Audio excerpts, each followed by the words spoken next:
আসসালামু আলাইকুম রহমতুল্লাহ বরকাত। আমরা ওয়ার্কশপওয়ালারা যখনই টু স্ট্রোকের সিলিন্ডার বোরিং করব বা স্লিপ করব, অবশ্যই এই পোর্টগুলো যেন আমরা ভালোভাবে পরিষ্কার করে নিই।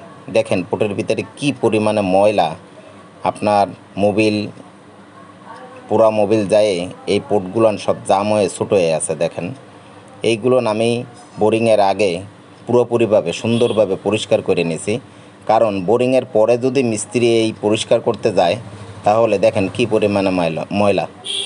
এইগুলো যদি বোরিংয়ের পরে মিস্ত্রি পরিষ্কার করতে যায় তাহলে পোর্টগুলোনে আপনার স্পট পড়ে যাবে, দাগ পড়ে যাবে, এবং পিস্টনের রিং যখন খেলবে তখন ওইগুলান আপনার ওই সিলিন্ডারের ভিতরে যায় ওই দাগগুলো পড়বে।